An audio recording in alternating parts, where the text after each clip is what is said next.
Well, I clicked around the internet last night.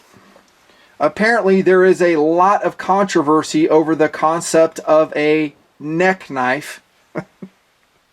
No surprise, there's pretty much controversy over everything on the internet. True or false? Here comes a card pull. I mean, it seems no one agrees on anything anymore, right? Seems that way. Do you wear a neck knife? I'm going to show you this one. I reviewed it back, I think in 2012, Christmas time. Highly recommended. I mean, they were so cheap at the time, like $22. A lot of TMPers bought it. Did you? Whip sound. Cue. The Fixed Blade Skyline by Kershaw. Talked about that a while back. And we had a discussion back then in that tabletop review of neck knives. I can't remember if I had this sheath. I think I did. It's an aftermarket sheath. I bought it separately. Really well made, executed. BHQ might have those on its website still. It's a small manufacturer that puts them together. Nice leverage ramp here for your thumb because it fits tight, which a neck knife should, right? Should fit tight. You can extract it, and there's a quick look at the Fixed Blade Skyline. What is that? 1064, the model number. Still a great blade. I did my homemade jimping on this one, by the way. Love it. Love it, love it. That looks like crap nutting. I know, but it's functional. I love it. It's cool. It sets that knife off. I've talked about that lots. I think I reviewed it in that tabletop review of this knife. And I think this one is in 1428N steel, whatever it is. Forget. I tied this Kelty Trip Tees lanyard on it. This actually has some reflective line in it so I can keep track of it. And then, of course, the neck sheath, and I put the fluorescent 550 cord on it. But here's the thing, and this is kind of why I'm introing with this before we talk about the WE 607. I've never carried it as a neck knife. I just haven't. I'm not a neck knife guy. I think a lot of guys are. And, well, I shouldn't say a lot of guys are. I think some guys are. In all my gear checks, I have seen some guys rocking a neck knife in my gear checks. Probably since I started doing them in, what, 2009 or something. Maybe 2 guys had neck knives. Maybe more.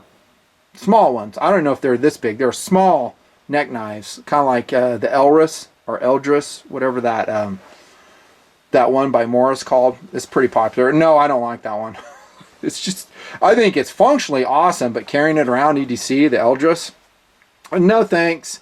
Count me out. It's just, I'll be bumping into it. Now, if I'm out in the woods and I'm doing something where I need a stubby little blade, yeah, I might rock it then. It weighs nothing, costs nothing.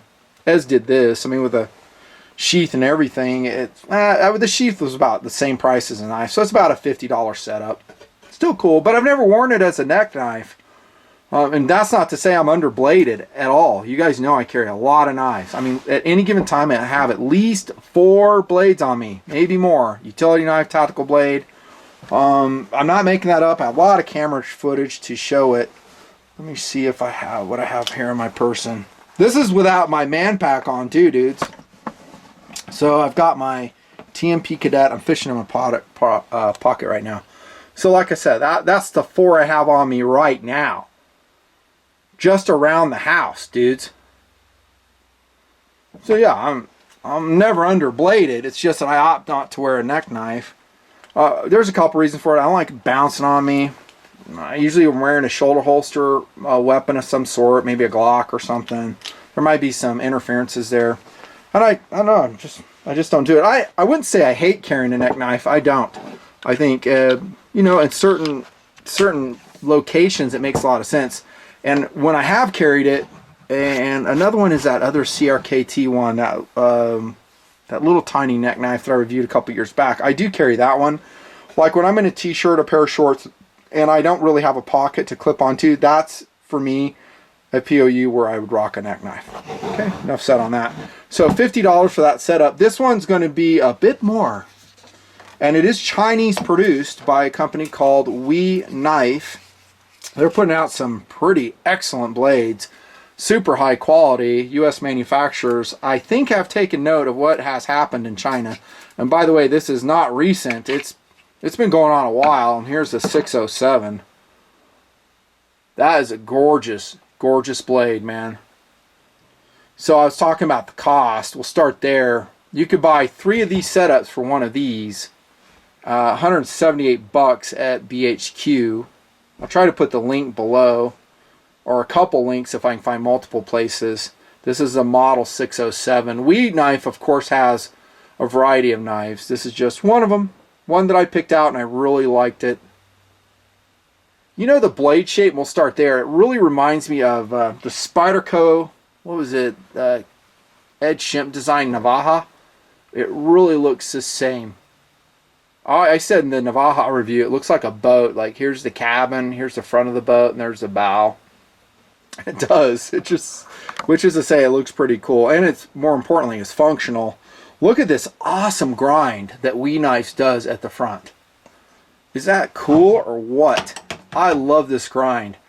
Here's why. Because we have a 4mm or 0.16 inches thick blade, which is, for me, maybe a little bit too thick for a neck knife philosophy of use, but it's not bad. But as we see on traditional grinds, it just comes up here and they're grinding laterally down to this portion. But what we have is perhaps a pretty blunt tip, and more importantly, one that we have to reprofile if we want to get it sharp. But Weed Knives, at least on the 607, has done the work for you. They're calling this a modified drop point, I guess, but it's kind of a tanto-ish tip to it. Look at that. That is just really cool. I love that. And let's check the edge on it. Oh, that's wicked. S35 VN steel on this Weed Knife 607. So yeah, it's going to be more money than that Skyline, but we're getting a highly upgraded steel. Everything's upgraded. I mean, the finish, the workmanship, the handle materials, everything's upgraded. So I don't think that's an outlandish price by any means. And maybe if it was produced in the United States, maybe more. I don't know, I wouldn't say surprised, but I have noted that I would think some of these Chinese blades that are high-end like this, that have collaborations with big-name designers and such, would come in at perhaps a little bit a lower price point, let me say. Like, I would like to see this one sell for about $100 a quarter. That's what I'd like to see. It is Chinese produced after all, right? So, I mean, should pass the value on to the people, the end user. This one is black coated, and there's all kinds of different finishes you have. I think they might call this the black stonewash finish. I forget. I'm going to roll some of their homepage footage in the Weed Knives, showing you some different variations of this blade if I can find it. Technically, I guess that's a blood groove running here on the 607. It's just aesthetic. It does lighten the blade up a little bit. An aesthetic hole right here, and then we have a thumb ramp with really good jimping on it. Something that, of course, that fixed blade Skyline did not have, and I had to add it to my own blade. Notice all the corners are rounded on this Weed Knives. There's their logo, by the way. So no sharp edges. So even though we have a proud full tang design here, there's nothing really poking out that would be obnoxious. Pop in a lanyard here, which I do recommend on a neck knife. That's just me. And that'll take us to beautiful CF handle scales. They are ideal. They provide medium traction. I wouldn't say it's low, but it's medium. And then we have some specialized fasteners on it if you want to take the handle scales off. I always kind of like to have that option in case I get some salt water on it or something. I have to service it because salt water get on there. I don't care what kind of steel it is. It's going to have some issues. So you can find the bits for this, I'm sure. There's guys that talk about it everywhere. Choil right here. It feels really good in hand. I mean, the only thing I would say is that it's not going to be a fat handle, which is preferred for carryability. I mean, if this is going to be a neck knife, and by the way, together with the Kydex sheath and the bead chain, it weighs only 3 ounces, which is good. 2.5 would be better, but you could, get rid of the bead chain.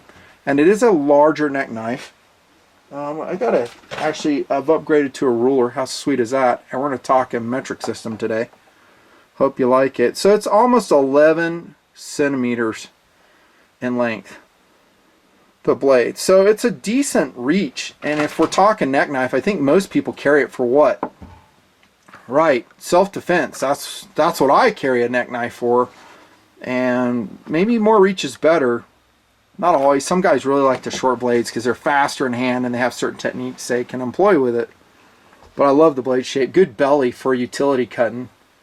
And the whole knife as a whole, even though it's kind of a defensive blade as designed, it's not so ridiculously thick that you couldn't do some food prep with it. Chopping, cutting a burger in half. I mean, come on, get real. That's what this Wee Knife 607 is going to be doing, right? It's going to be doing food prep. Thank heavens. I wouldn't have it any other way, by the way. No other way. In the box, you'll find that aforementioned tech lock, which I think are extraordinarily heavy.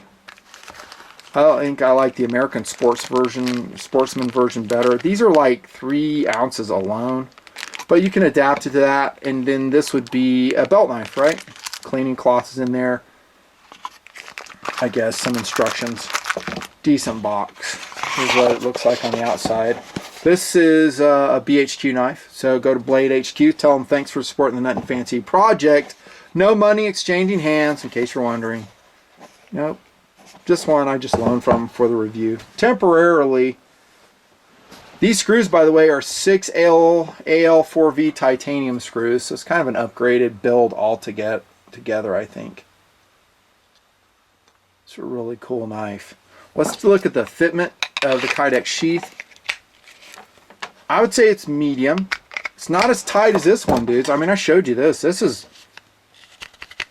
I mean, that's in there. This Skyline and this custom Kydex, that is, to me, that's perfect fitment of a Kydex neck knife, because I just don't want it coming out. This one's okay. Is it going to be popping out on you? I don't think so. And it's kind of got a protrusion here for your thumb to extract the blade. Drainage hole right here. It's a really nice sheath, actually. It's a good looking blade. I mean, I like it. I wouldn't be reviewing it if I didn't like it. I'm recommending it. Yeah, it's 178 bucks. I guess the question is, how would you employ this knife? And I'll put a poll up right now. Are you going to use it as a neck knife, or are you going to use it as just a collectible? You'll put it in a collection, or maybe you'll, adapt it to belt carry of some sort, either vertical or horizontal. It'd actually be a pretty sick Molly blade, I should say LBE blade, just stashed in a pocket. So I would take the B chain off, maybe put it in a magazine pocket, anchor it with some 550 cord at the bottom of that magazine pocket, and bam, you've got yourself a really wicked close quarter fighting blade for a soldier. And it only weighs 3.8 ounces, and this is kind of cool, it has second cool. I mean, that's something you could argue the Skyline does not. It's pretty much all about utility, but no one's going to look at that and go, oh my gosh, that's such a beautiful knife. They will look at a Wee 607 and go, that's good looking. Yeah, that is if they know knives. And a lot of us do that serve in the military. See ya.